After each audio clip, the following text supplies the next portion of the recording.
In 1852, in the dusty, silent heart of Alabama, a young slave woman gave birth inside a torn and crumbling hut. Her cries of pain were swallowed by the same land that had silenced her ancestors for generations. Yet, when her son's first cry echoed in that room, it was not just a birth, it was the beginning of a rebellion.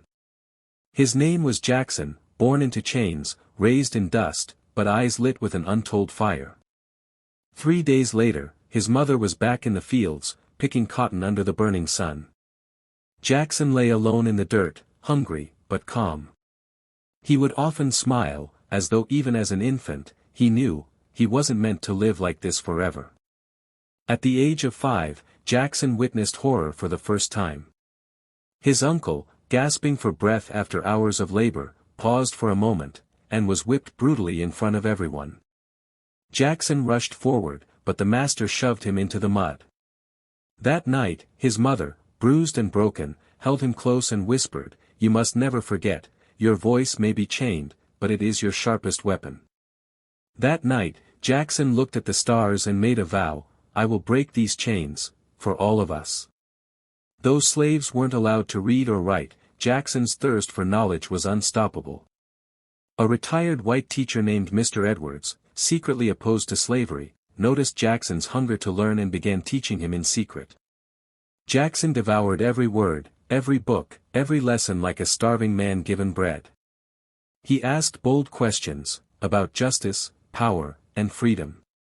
Mr. Edwards would smile and say, "You don't just learn, Jackson, you lead." One day, a young boy in the factory lost his hand in a machine. The owner laughed and said, "He's still alive, isn't he?" That cruelty hit Jackson like a whip. For the first time, he raised his voice and shouted, "You're not a man. You're a monster." He was beaten for it. But that night, Jackson began gathering children in a broken-down shack, teaching them with scraps of chalk and pages stolen from trash bins. That shack became a sanctuary of hope. When a pregnant worker named Sarah was beaten for working too slow, Jackson organized his first protest. Workers stood outside the factory with banners made from torn bed sheets, shouting, "We are workers, not animals." The police arrived, but this time, the village stood as one. Newspapers picked up the story, "A slave's son has awakened the South." Jackson was jailed, tortured, starved. Yet he transformed prison into a school. He told fellow inmates stories of African kings, warrior mothers, and dreamers who refused to die. He made them believe they were more than slaves. They were survivors, fighters, leaders in waiting. When Jackson was released, he returned to find his school burned to ash. Children wept, their books smoldering in ruins.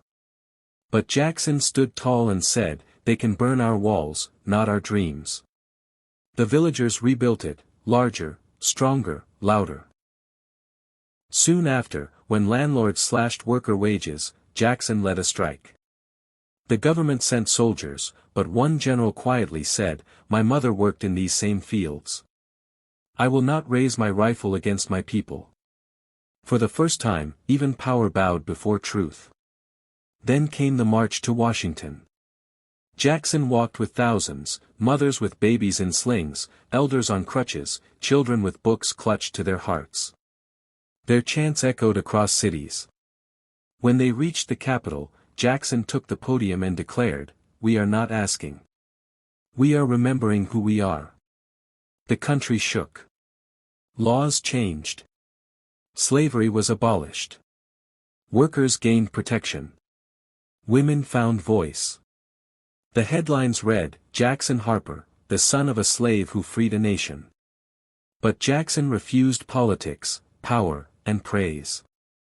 He returned to the same dusty village and taught children once more. One curious boy once asked, "Sir, why don't you wear a crown?"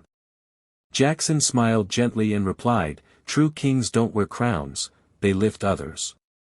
Years later, when Jackson passed away, tens of thousands wept. His grave bore only 12 words. He didn't shout to be heard. He became the voice.